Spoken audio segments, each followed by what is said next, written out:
All right, so today we're going to have a discussion on Active Directory. This is the part 1 of the Active Directory session, and probably we all know who I am. My name is Ashwin, and the roadtomaster.ms is my TechNet blog. And basically what I do, I basically work on IT industry for the last 8 years, working on multiple technologies like AD, messaging, SCOM, SCCM, virtualization, and Microsoft Cloud like Office 365, etc. So that's just about what I do. And today we're going to actually do a lot of things that are something that should be aware by an administrator before even learning most of the other technology, like say it not necessarily Exchange. Even if you're actually learning anything that runs on a Windows domain, you should have a fair amount of knowledge on Active Directory, because that's the base that you should have. And I just actually made an agenda of what we're going to do today. We're going to actually talk about a lot of like what is a directory service, what is an Active Directory. We'll talk about the history of the directory service, then what is an LDAP, an advantage of LDAP.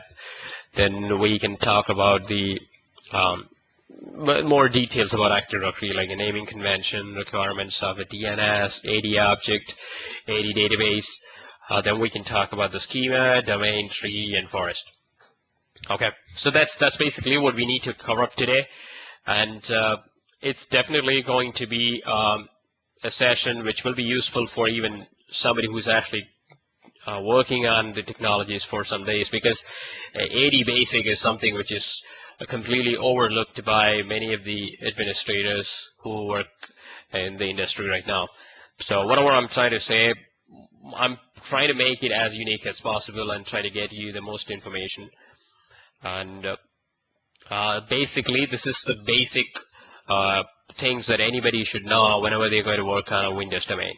Okay. So the very first thing which I want to actually cover up is a directory service. I want to actually keep it like this. How many of you know what is a directory service? You can actually type yes, Y, or no for N. I mean, it doesn't matter whether you should know 100% of it, but I would like to know how many know what is a directory service, like a basic idea.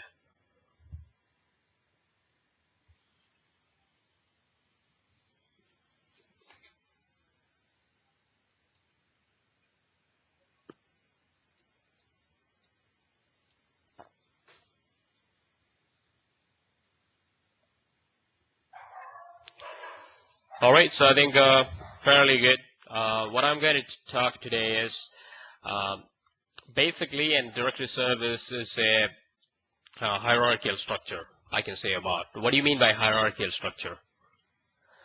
Like you can find, the best example is if you open up your computer, you go into your My Computer, you see multiple drives there. So the main folder was your My Computer, and inside that you have multiple drives, and then you go into the drive, you get other folders inside it. So it's like, it's a hierarchy. So whenever you want to go back, you can actually put an up arrow, and then you go back to the folder one level up. So the AD, or if you're talking about, we'll talk about AD later, but I would say the directory service is a container that is actually like a hierarchical structure, and it is going to allow you to store the objects. Okay, the main reason for a directory service is going to be to make sure that the objects are available easily and it can be manipulated much easier. Okay, so let's keep it like this. An example is like your phone that you carry almost every day.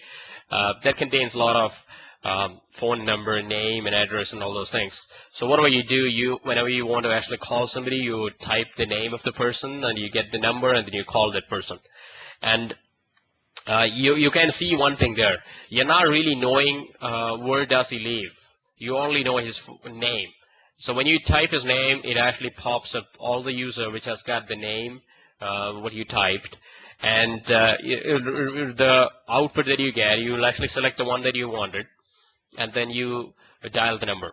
So a directory service is similar to that. It's a service which allows you to search, okay, which allows you to search in the name and multiple other things, like even if you can actually search with multiple other properties that are attached to the objects that is saved there, okay.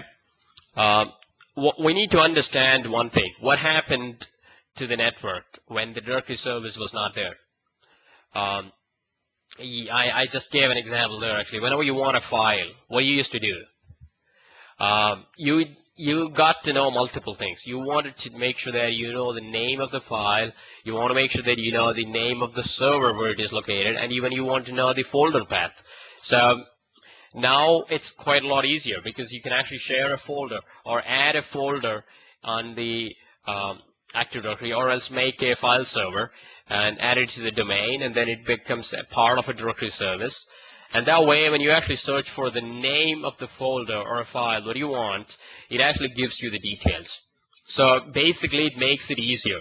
It's not like the earlier time when you need to know a lot of details. It was actually good when you had a small network, but what happens when you have too many users, too many folders, too many files to deal with, then that way of functioning is going to be quite a lot challenging.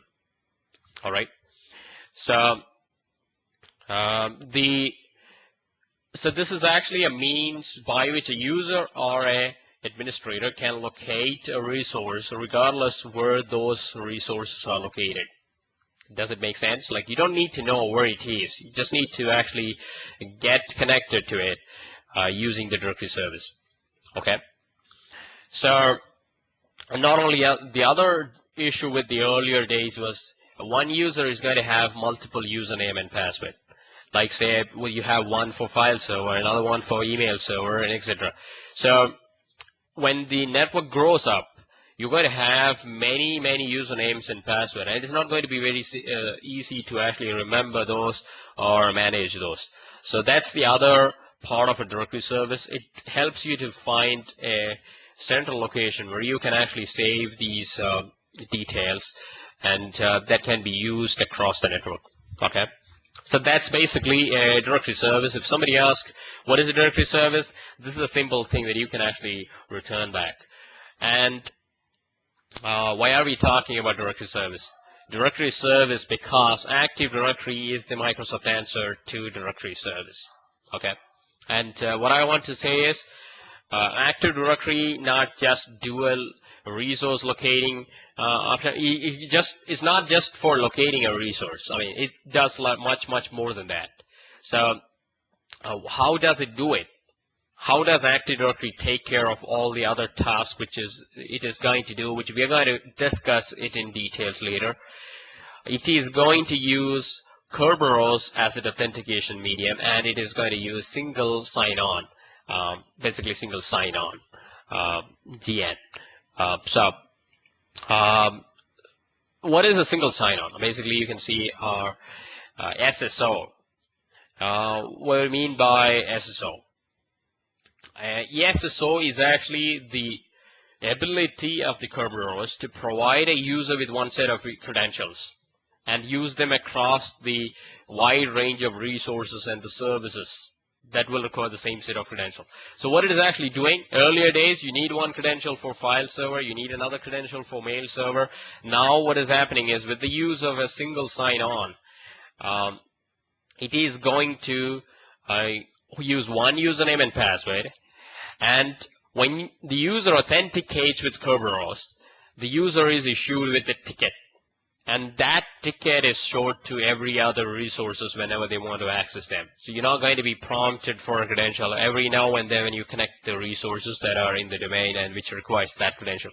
So you get authenticated once, you get a ticket, and use that ticket to access the resources and the services that support Kerberos. I mean, that's what we need to make sure.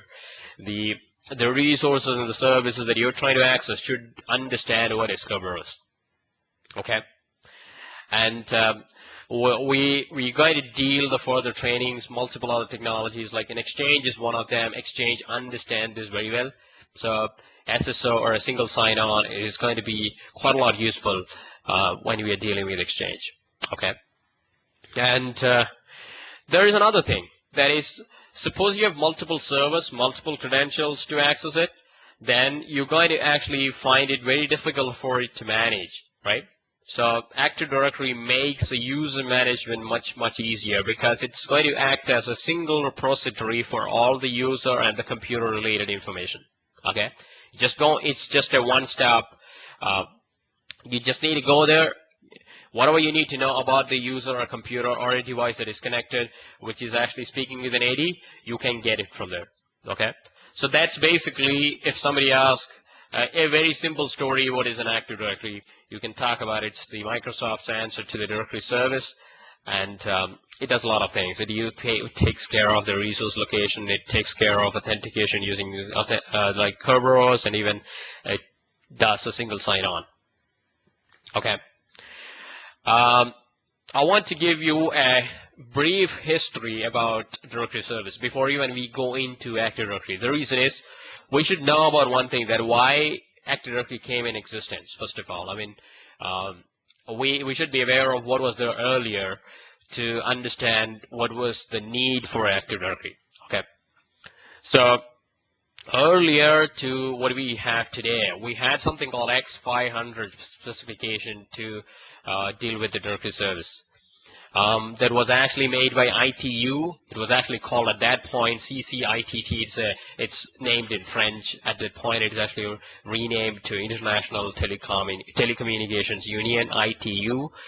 Basically, they made the X500 specification, and it's based on the OSI layer. It sits on the application layer of the OSI, and there are certain things that the X500 had, and that is, it has got a several database, and it worked together, and that all different database works like a single entity. Okay, what we need to understand is the primary database it had, and that is actually the Directory Information Base, DIB, and that is actually where you get the information about the objects. Okay, but there was a major limitation. The major limitation was this doesn't actually have the integration with Internet Protocol or IP. That was actually one of the major limitations, and so you can't really use that.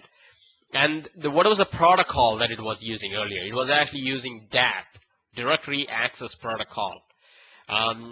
What is the DAP? It is actually having much more functionality than the directory service needed. I mean, it is actually quite a lot scalable. So what we did is we actually took the DAP and removed those which we don't need for a directory service, and we made a scaled down version of the same thing, and we called it as a lightweight directory access protocol. People ask why it is called lightweight directory access protocol. That's the answer. It was actually a DAP, earlier directory access protocol, and what a directory access protocol does is it basically does a directory service, but it had more functionality than what a directory service can do.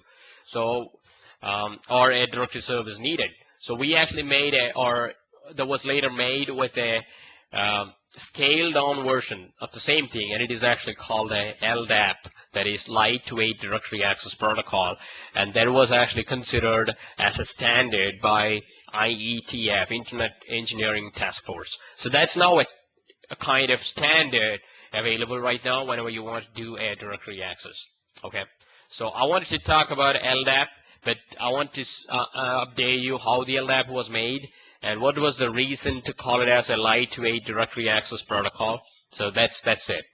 And we should be going forward in the next part, and that is we'll be talking about LDAP in details. What is an LDAP exactly? It's basically that is something that is going to work on TCP/IP rather than OSI. You actually looked at that point that is X500 is going to use OSI. But this one is going to use TCP/IP, and the reason is when it actually integrates with IP, it enables every IP client to use LDAP to query the directory service, and that's what it is right now. Almost every client that is there in the network uses an IP, right? So there are another thing which I want to understand is the LDAP can do hyper search. What do you mean by hyper search? It is actually giving an ability for a directory to differ to another provider whenever it actually asks for a data. Like say, when you asked for something, you checked with the one database. The database has got a built-in property to differ that particular query to another database and bring you back the query. So it can do hyper search. And it's basically a C-based API, so it makes it a lot easier for any sort of programmers whenever they want to actually build something on top of LDAP. It is made on C, okay? And there is another thing which I want to say is the X500, just like an X500, LDAP is going to use an inverted tree hierarchical structure. What do you mean by inverted tree hierarchical structure? Let me actually pull up Paint, and then I can probably show you something, and then it makes sense for you to understand what it is. Probably many of you already know that, but probably we can actually take a look on that. All right, one moment.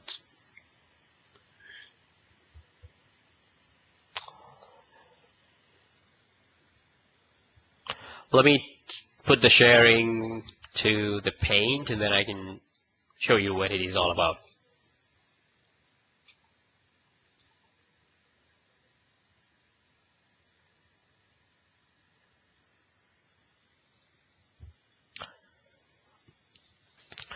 All right, so it's loading. Probably you should be able to see that in a few moments.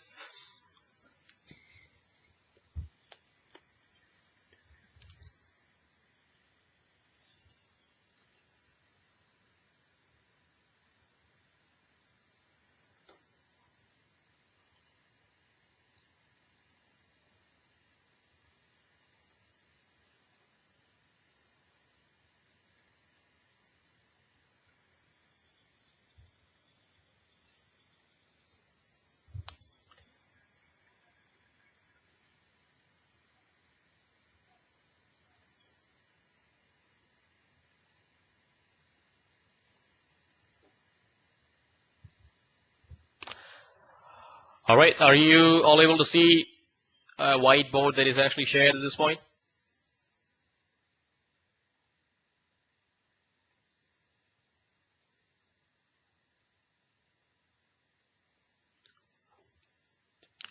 All right, let's do this way.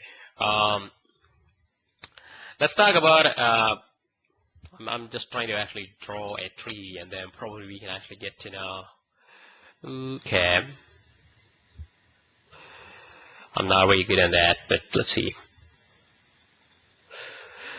Let's see this as a tree. I mean, I think you got this. So suppose if I want to actually put some name here,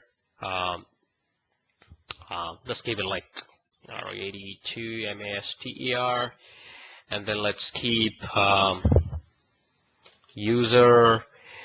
That's one there, and then if I probably want to keep something inside the user, let's say probably let's keep it my name, Ashwin. Okay. This is actually a tree structure, right? The smaller, I mean, it becomes bigger on the top, but the inverted tree structure is going to be the opposite. Like it starts as a row to master on the top, and then it shows up a user. Inside the user, you have the Ashwin, and you have all the other sort of things. Okay. So I think that makes sense to talk as an inverted tree structure. I just want to know if you are all good with what I just talked about. What is actually happening is this is going to be like a single domain structure, or a structure which is going to be like this. Inside the domain, you have the, let's keep it like the root to master is the base of the domain name, and then you have a user inside that, and inside the users folder you have something called Ashwin, and that's the name of the user. So you tilt it the other way, you can see that is actually an inverted tree structure, and that's basically what is actually a LDAP structure going to be. All right, so let me go back to my slides. So all right, so I think it makes sense. I mean, it's not actually something really difficult to understand, but I just want to make sure that an inverted tree structure is a hierarchical structure again, because I showed the hierarchy. That is, you have a root master in the beginning, and you have users. Inside the users, you have the username. Okay, it's going to be like that. I mean, it's not necessary just that way. It can be like a root master, computers, and the computer name. Or it can be a root master and something else, like say a folder name, something different, like R2M, and then you can actually keep this username inside that. Okay. So the other thing is that the LDAP supports Kerberos authentication. We just talked about Kerberos just now, and it supports that. And it is going to actually support a simple authentication security layer, and it is going to support SSL as well. And what is a simple authentication and security layer? It's actually a framework for authentication and data security in the Internet Protocol. So it supports these, and that's why the LDAP is being used by Microsoft for Active Directory. Okay. So let's go back to Active Directory, and then that's why we came all these. So very first thing, why Active Directory is made? It's a Microsoft's answer to directory service, and it does a lot more than just locating a resource, because that's what their directory service, if you look at that as a basic understanding, it does more than that. And then it is going to use LDAP as its access protocol. Now, the other thing is the AD is going to rely on DNS as the locator service, and we actually basically the clients are going to locate the domain controllers or through DNS queries. What do you mean by domain controller? I mean, there's something new when I'm talking right now, and that is domain controller is a server which has got the Active Directory installed. Simple as that.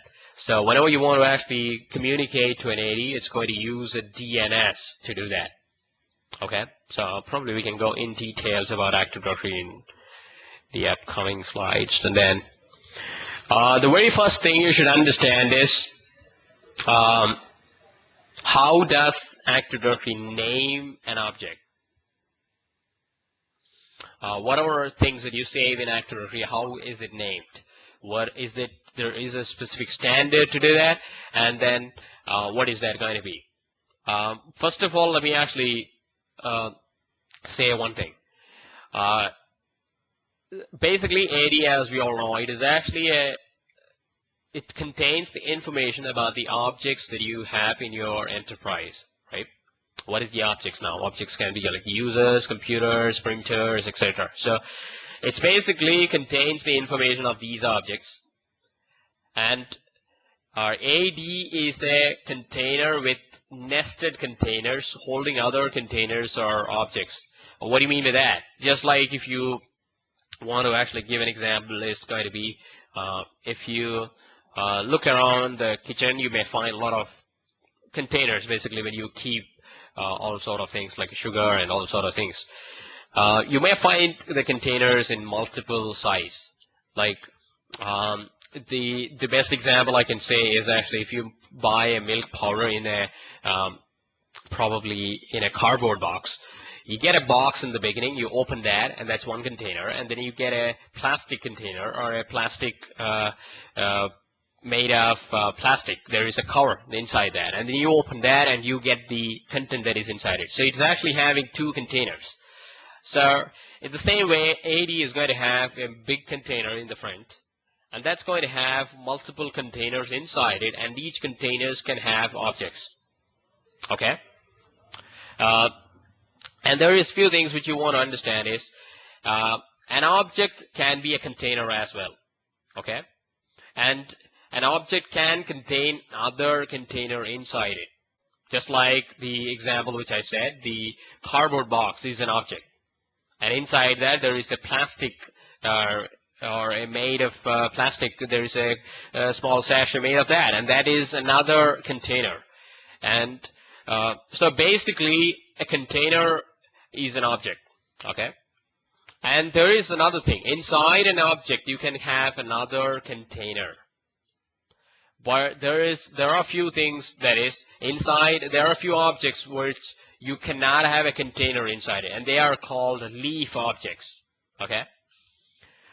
If an object cannot contain a container inside that, it is actually called a leaf object. I think that makes sense here. So if somebody asks about leaf object, it is actually the computer account that you have inside the AD that cannot contain one more container inside it. That object is a leaf object. Or if you have a user account in AD, and that is a leaf object. Okay. And we want to name these containers and objects. The reason is it is easy to search or query whenever you have something with a proper name, right? So there are multiple ways the AD does that, and one of that is going to be using a user principal name or a UPN. And the other one is going to be the LDAP name, also known as the distinguished name. Okay? So you can actually look into the UPN right now, and what is a UPN? It's based on the RFC 822 specification. It's basically whenever you find a username in the format like a username at domain, like say your email address, that is having an @ symbol in between and then a domain name. And that way of representing an object is actually called a UPN way of naming it. And suppose if you have a user named user01 under the Active Directory domain, domain01.local, the UPN will be user01 at domain01.local. And we will be discussing this in much detail later, but I want to understand is UPN is where we can actually name an object. Okay? And you can actually create custom UPN in AD, which means the same user which had a user01 at domain01.com can have a name that is user01 xyz.com as well. Okay, so you can customize the UPN name the way that you want. It is not necessarily the domain name of AD that is after the @ sign. It is something that it's up to you. You can create a UPN by yourself and then associate to a user object. So then that will be having the custom UPN. More on those later, but I just want to actually talk about the UPNs. Like that's one way of representing an object. So whenever you have a email address, that can be a way to represent an object. So that's a few things which you need to understand is how can you name, or how can you probably name an object that is based on UPN. Okay. And what is the other way? LDAP name. What do you mean by that?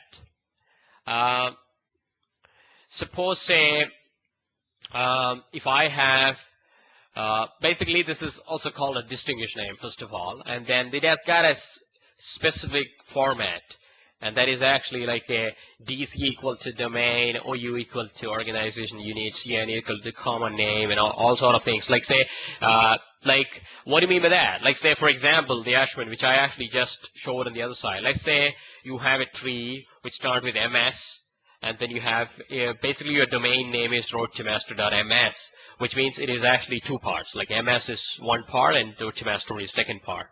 So you have a container which is called trainer, and you have a user object inside that, or a user leaf object inside that named Ashwin. So the distinguished name will be like a CN equal to Ashwin, a comma, OU equal to trainer, and DC equals roadtomaster, DC equal to MS. So that's how you actually name a distinguished name. Suppose you have a username user01 inside a OU named probably, let's say, SQL. What do you say? So it's going to be CN equal to user01, OU equal to SQL, DC equal to roadtomaster, TC equal to MS. I just want to make sure that everybody understand the distinguished name very well, and you know how to read a distinguished name and understand what it is. So suppose like this. Let me actually give you an example in the chat. You can actually go through that and come back to me. What are the OU that is available there? So let's keep it like CN equal to user01. OU equals probably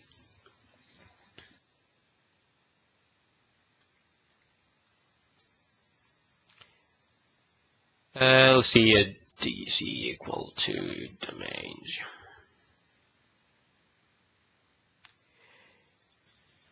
Okay, do you understand by this? I mean, are you aware of if somebody types a distinguished name like this, will you be able to locate this object in AD?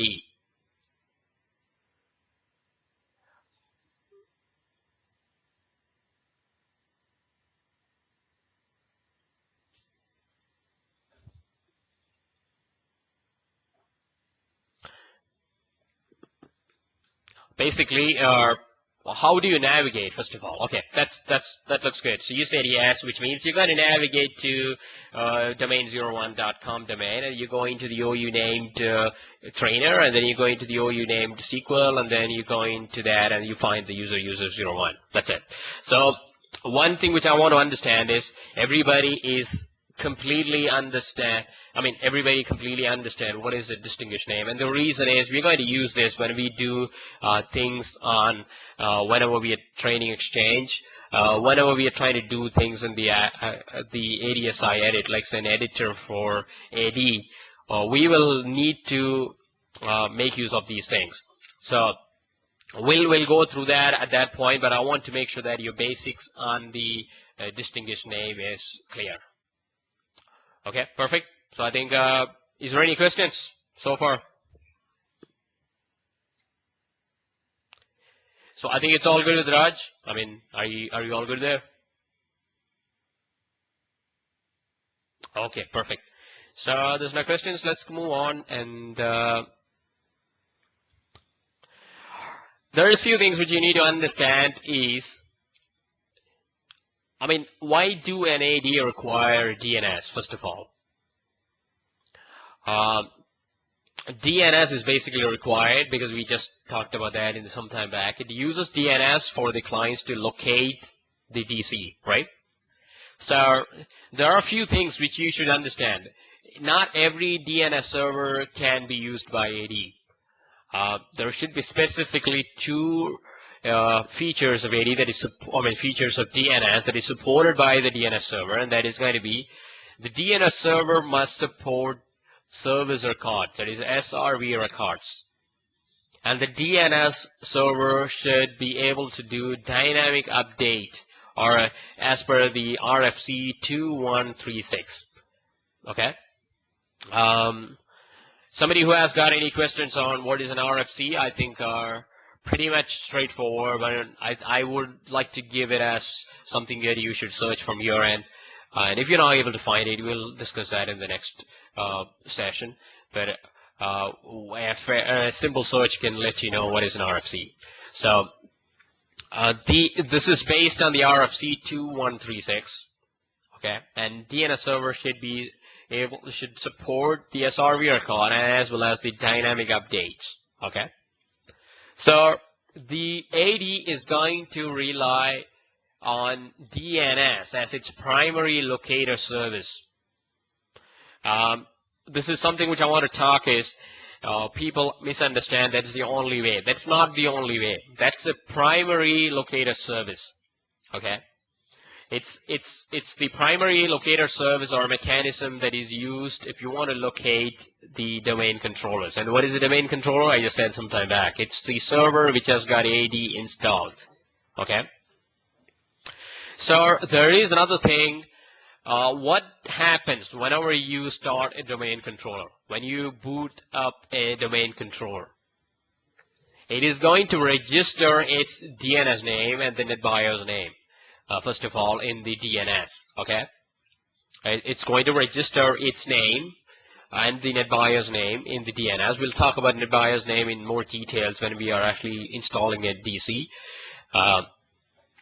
And there is another thing is it adds LDAP specific SRV record in the DNS. Okay, and it is actually going to add a Kerberos authentication protocol specific SRV records, and that is going to be on the server. That is basically, what is it going to do? It is going to be used if a client wants to locate a server or running a Kerberos key distribution center. Okay, and And not only that, each and every DC is going to add an error card. And that is going to enable the clients enough amount of support in case if the SRVR cards are not available. Okay, that's not a recommended option, but if you want to disable that, you can do that.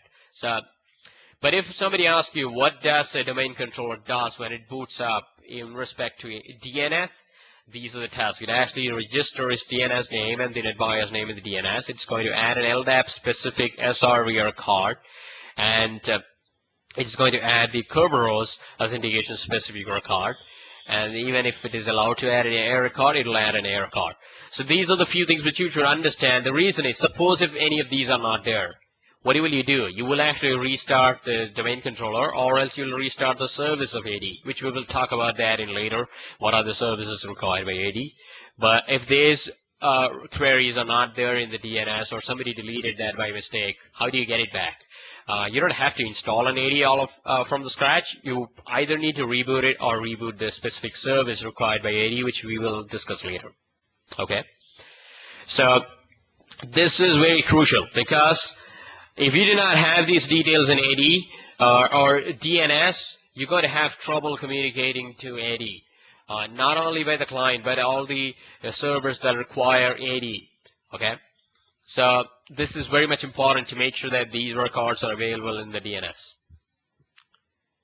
All right, so we will look into that when we install AD, what all records it makes, but this is what you can think about if somebody asks you what does it do in AD, in DNS by AD. Okay. All right, there is a few things which I want to understand is people might get confused about the objects. And then I did give you an idea just some time back. What is a leaf object? What is an object? And all sort of things. Probably we can give a better overview on that. An object is either a container or they can be just a leaf object. Okay. This is one thing which I want to say. Object is not just the user or a computer or something like that. It is even the OU or the folder, or what we use like a folder, like is also the container which can contain other objects inside it. Okay, so an object in AD can be a container, or else it can be any other leaf object. Like, say, what are the leaf objects? Like users, computers, printers, etc. Right? Now there is another thing. The objects in AD is going to have attributes. Okay. These attributes are not just going to define the object, it is going to store some data there, okay? And it define whatever data that you store there, that defines the character of that object, and that's what it differentiates from another object, okay? Suppose you have two user accounts, that is two user objects. It is because of the attributes that the user object has, it is going to make it different, okay? And there are some attributes which are going to be optional and some are going to be mandatory. Like, say, if you see a user account, there is something called a phone number, and that is going to be something optional. It is not necessary to add, but if you find a username, that attribute is a mandatory. Okay. So there is one thing which you should understand. Whenever you create an object in AD, it is going to assign a GUID, globally unique identifier. What is a GUID? It is a 128-bit number, and we should understand no two objects in AD can have a same GUID. Okay? And there is another thing. Suppose you removed an object from AD, it doesn't delete its grid, which means if you want to still find it, you can still find it as long as you know something about its grid. It doesn't delete the grid, okay? And the objects that you have in AD, like a user account, a computer account, or an OU, whatever you find there, is all protected by something called ACL. I mean, it's something common with every devices, and that is access control list. So you can actually control who can access what and who can do what in these objects. Okay, we'll talk about the security much later, but this is something which you need to understand. Objects in AD is protected by ACL, which means you can decide who can edit or do something with a particular object. Okay, you can delegate to the users which you need. All right. So that's about a computer AD object. I just have a question to ask. Maybe you can just type it back. What kind of object is a computer object? Is it a leaf object or is it just an object? All right, perfect, makes sense. All right, so let's go ahead and so yeah, the answer is a leaf object. So you're all good there. And this is the other part of AD, which probably is overlooked by many, but we should have this in a good understanding when we are trying to, even when you are trying to install Exchange. Okay. So what is an Active Directory database? Let me try to actually share the paint again. One moment. All right. So what is actually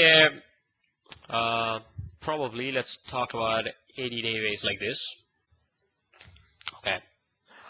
There are multiple things you should understand about the AD database, and that is what makes an AD database. We're not going to talk about everything that I'm going to show here today, but we will be talking about that once we, I mean, you all should be aware of all those what I'm writing here by the end of the day when we complete the AD session. Okay. I'm just trying to actually make some partitions on here. Okay, and then just keep it like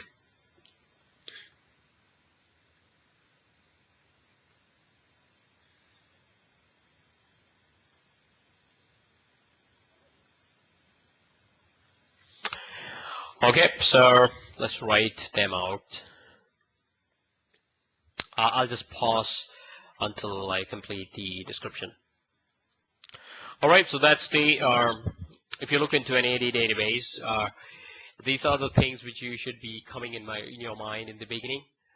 We'll talk about that in details right now. There is something called extensible storage engine, and then you have a database layer, and then you have a core directory service agent, and then there is replication, there is LDAP, there is SAM, Security Accounts Manager. Okay. Let's go back to, we'll flip between the whiteboard and the PPT so that we all are in the same page. Okay. The very first thing which I want to talk is the ESE. What is this ESE going to do?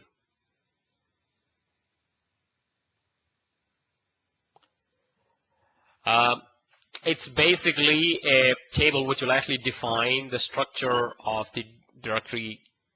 Basically, it just defines the structure. Okay, like how the data will be stored and all sort of things. And basically, who decides the structure in any sort of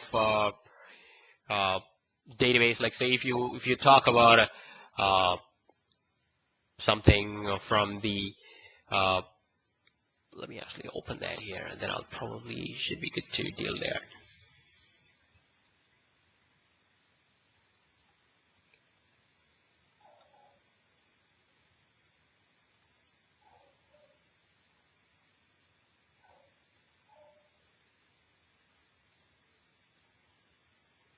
All right, so sorry about that. So let me actually go back to the whiteboard because that would be easier for you to understand. All right, so if you look at an AD database, these are the few things which should come in your mind. The very first thing is extensible storage engine. What is an extensible storage engine? I mean, what is an engine? I mean, I'm just asking in a just a question. Like, if you look at an automobile, what is an engine? Engine is something which keeps it running. That's something which you can think of. Okay. So in this case, we're going to use something called jet engine for the purpose. First of all, you're going to have jet engine. Okay. That's the name of the engine which is going to be powering the Active Directory database. All right. So what is this jet engine going to do? It is comprised of multiple tables. and that is going to define the structure of the directory. All right, and there is one above that. There is something called database layer. And what is meant by a database layer? Basically, the database layer has got three partitions that actually defines the AD or define the content of AD. And even that, there is actually one optional extra partition, so it makes it 4, but that's not always needed. But I can say if I look into this, I'm going to actually divide them into like 1, 2, and 3, and I'll put an optional one and a small one. Okay. We'll talk about this right now. Like, what is the first one? You have something called a schema partition, and the second one you have config partition,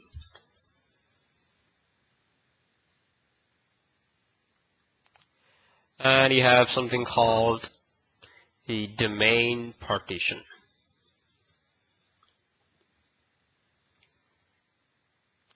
And this is actually the application partition, which is the optional.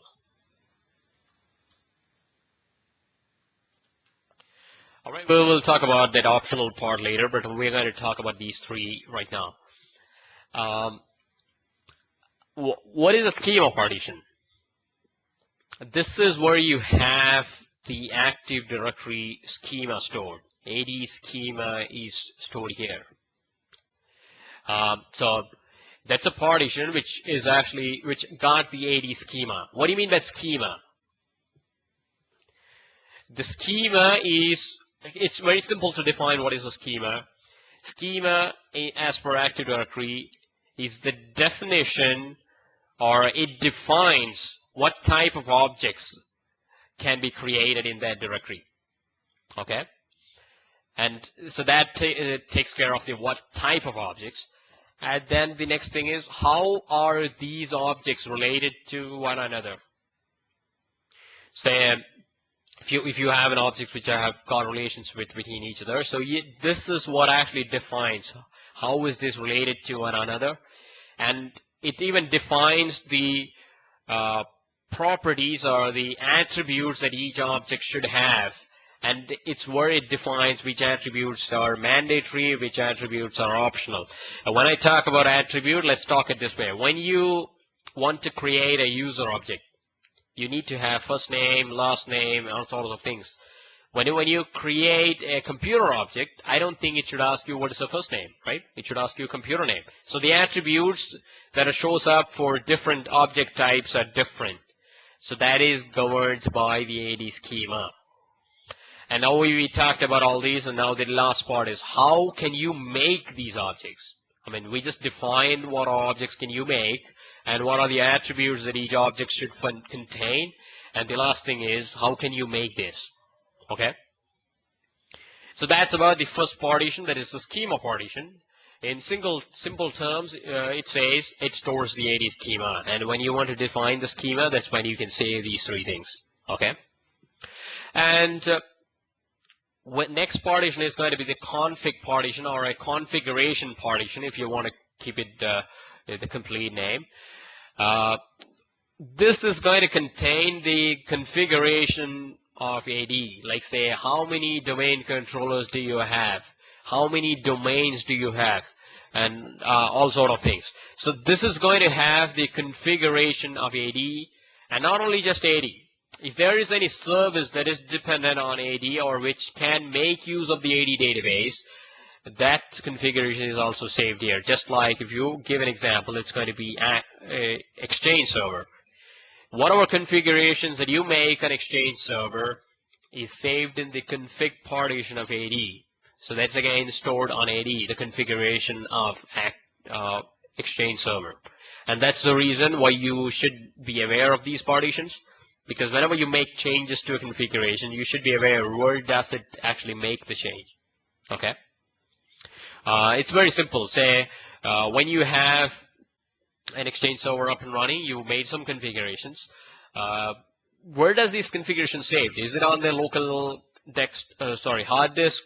or is it somewhere else? So that's the answer. It is saved in Active Directory configuration partition. So, which means if that the hard disk that you have on an exchange, if that blows away, you do not really lose any configuration of configuration of exchange. You can still get it from Active Directory. Okay. And the other partition is going to be the domain partition. What is the domain partition? It is going to have it stores basically the objects like the users, computers, and all sort of things, like OU and everything. This partition is what actually stores each and every object. Okay. So, and the last option is actually the optional fourth partition, and that is going to be the application partition. This is something which administrator can make, and this is not a mandatory one. It is an optional, which doesn't exist in every domain controllers by default. It's something that you make when you need it. So we will discuss about that in later when we need to create an application partition, or whenever you have to give an understanding on that. But just keep an eye right now that there is an extra partition that you can make, which is an optional one, which is named application partition. So the main three divisions of or three partitions of a database layer is schema partition, config partition, and domain partition. Okay, that's what we're going to talk today, and we will be talking about the DSA, replication, and LDAP. We already talked just now what is an LDAP, and we will talk about a SAM and what is the difference between SAM and all sort of things once we come across with the later on parts of AD. That's not going to be covered today, but we will be covering those in the next session. Okay, so that's basically the structure of AD database. This is something which I wanted to say. If somebody talks about AD database, this should be the structure that should come in your mind, and that is extensible storage engine. That is the underlying engine which runs the AD, and that is Jet engine. It just got a database layer on top of it, which has got three different partitions with an extra optional application partition, and then you have something called a DSA on top of it. Basically, that's an agent which we will talk about in some time later. And we have replication part of it. We have LDAP, and we need to talk about a SCAM, right? So let's move back to the slide. Okay, I just want to have one question. Are we all good with the Active Directory database? Do we have a fair amount of understanding what is an Active Directory database?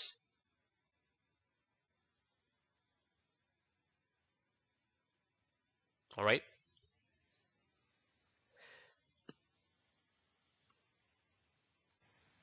So that's about the Active Directory database. And then let's move on to Active Directory schema, because this is one thing which I already discussed some time back, because this is a very important thing which people ask quite a lot. What is a schema? And that is what I said just now. And that is, schema defines what are the type of objects that you can create in a directory. And it defines how those objects are related to one another. And what are the mandatory and the optional attributes that are available to each object. Then it actually updates you how you can create an object. So there are a few things which I want to say is, by default, when you install AD out of the box, it cannot understand Exchange mail logs, okay? Because the schema that you have in AD, when you install the very first time, it doesn't have the required updates that an Exchange or related objects will need. So that's one thing which you need to understand. Whenever you're doing something which the schema doesn't understand as of now, you need to update the schema. Okay? The schema is required to be updated, so that's what I just typed there. Like, it's required to be updated, requires to be updated whenever you need to create a new type of object or add anything that requires a new attribute which is not there right now. Okay? So that brings up the requirement why you need to update the schema whenever you install Exchange. The first thing you should do is update the schema. Okay. All right. So we already talked about the database some time back. So there's a few things which I want to say is, what is a domain? What is a tree? What is a forest? after that, we can actually stop for today and start off in the next session with the rest part of the AD, like going through different things like FSMO roles, and then what are the commands that you should be aware of, and then you can deal with the replication and all sort of things, and then we can install an AD, and then we should be good with the AD part. And then we can even talk about AD sites in the next session. Okay. So, but before that, I should want to give you an understanding what is an AD domain. AD domain, whatever objects that you make in AD, it's grouped into domains. Okay? So whatever object that you have in a single domain is stored in the same database. So if you have two domains, the objects that are saved in one particular domain is not available on the other database, because domain has got its own database. So that is what I need to understand. It's this way.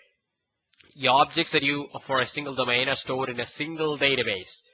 So suppose I just talked about a single database. What if the database is down? I mean, that's possible, right? So that's when you make additional domain controllers and make a part of the same domain, and then it is going to have an extra database, and that's going to have the exact copy of the other domain. Okay. Two things which you need to understand is this database is replicable, but you cannot replicate between the domain. Like say if you have a domain 01.com, the objects that you have in domain 01.com will not be replicated to the objects that you have in domain 02.com. Okay? Because what is there? The objects are saved in separate database for each domain. So it's like say each domain will have its own database. And we talked about database just some time back. What is a database? Like say it's an ESE. And it has got multiple partitions, schema, configuration, and domain. And we are talking about objects. So which part of the database does this object save? Domain partition, right? Whenever you create an object, it is going to be saved in the domain partition. So one thing you should understand from very simple story is, when you look at these partitions, the partitions except the domain partitions can be replicated across the domain. Even the config partition or a schema partition can be replicated between the domains. Like domain 01, domain 02 can have the same config partition, same schema partition, but cannot have the same domain partition. Okay.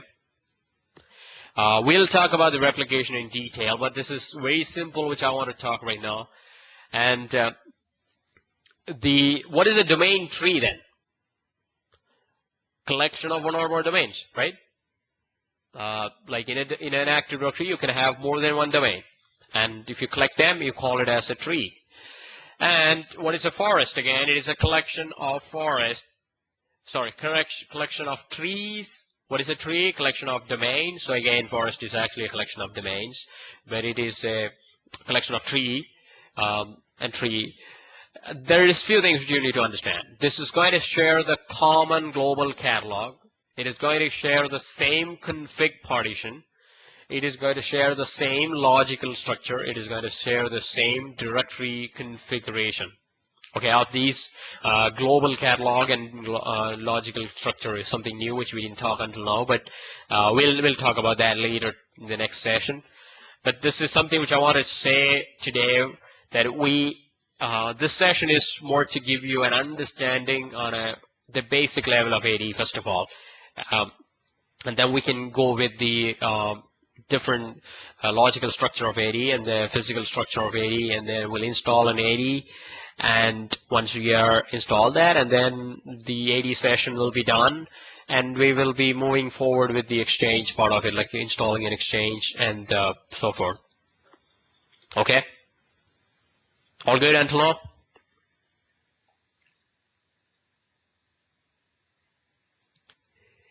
Okay, perfect.